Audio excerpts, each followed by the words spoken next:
Hi everyone, welcome back to our channel. It's a nice day to learn about fossils, dinosaur and prehistoric creatures, isn't it? There's a wonderful saying about fossils that I hold dear. Each fossil contains two stories, the story of the creature that became fossilized and the story of the person who discovered the fossil.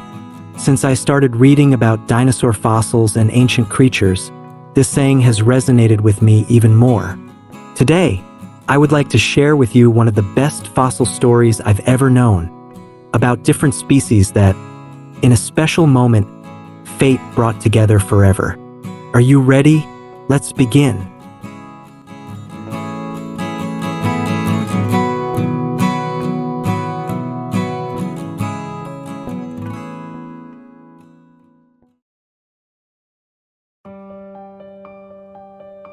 "250 million years ago, it was a late summer day in the southern part of the Pangaea continent during the Triassic period.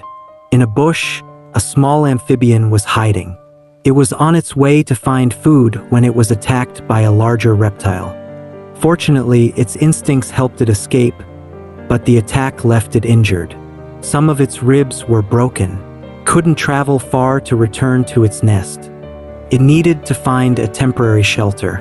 Once again, its instincts helped it identify a place where it could stay for a few days to recover. It was a burrow, but whose burrow was it? Would there be another predator waiting for it inside? The amphibian didn't know, but it had no other choice. The dark environment of the burrow would help it avoid the sunlight and provide the necessary humidity to prevent it from drying out in the summer heat. It had to make a decision. With the caution of an injured creature, the amphibian slowly approached the burrow and crawled inside. The burrow didn't seem too deep, but it was wide enough for the amphibian to fit in. If it belonged to another animal, it would certainly be larger than this amphibian. Then the amphibian heard something. It was the sound of breathing, steady breaths, coming from a sleeping creature.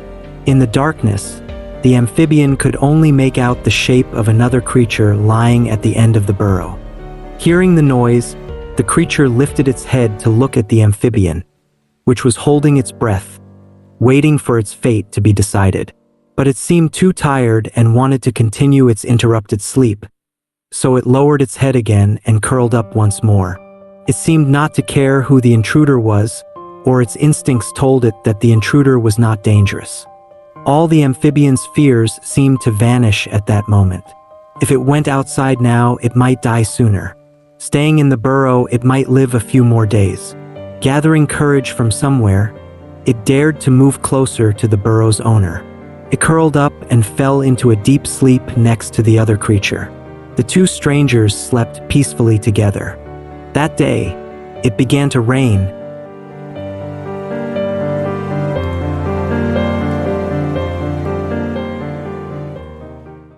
In 1975, in South Africa, an archaeologist named James Kitching discovered the final resting place of an ancient relative of mammals that lived 250 million years ago.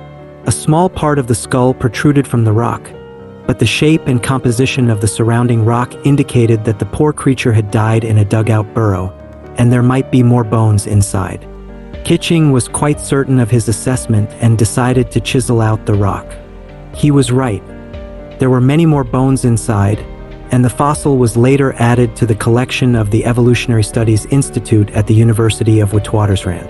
But Kitching didn't know there was something special inside the fossil he had just discovered.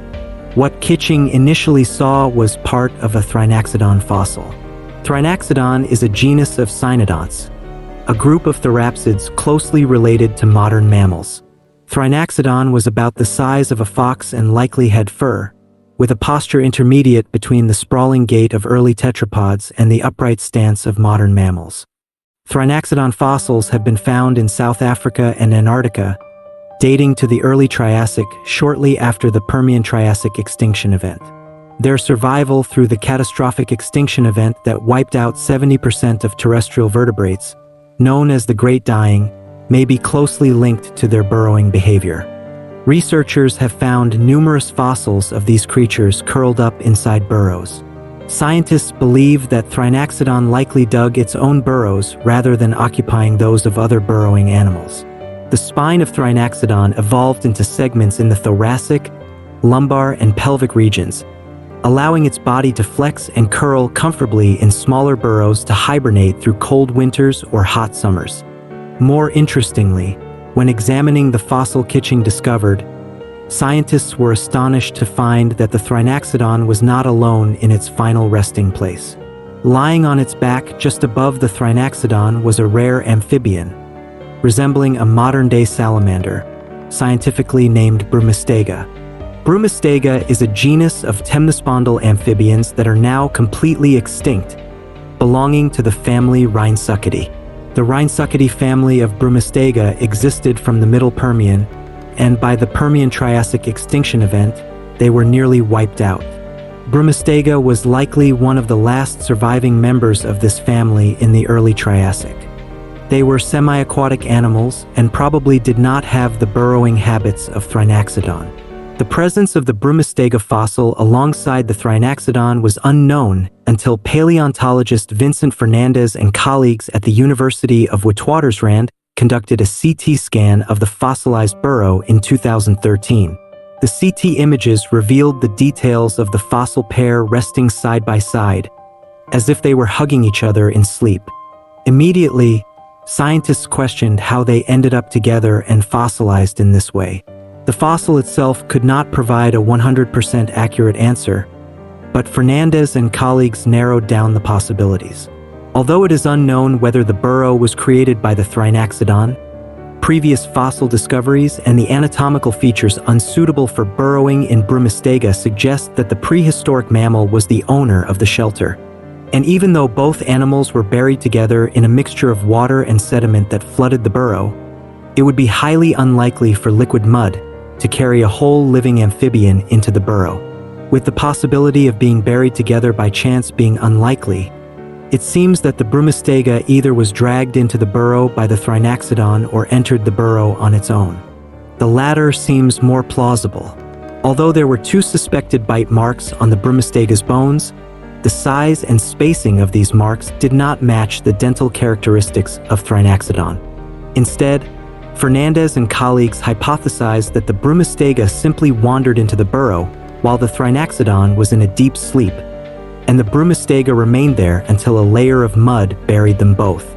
Cohabitation between 2 different species is very rare, even among modern animals, but the Brumastega likely had a compelling reason to seek shelter next to the Thrinaxodon.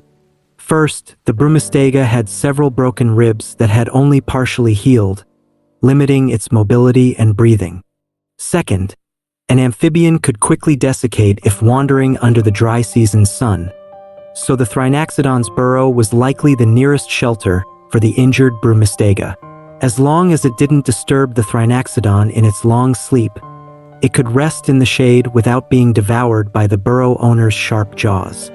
In the darkness, these Triassic neighbors lay side by side, died, and fossilized together. As soon as the study of this unique fossil was published, many people became interested in the story behind the 2 creatures present in it.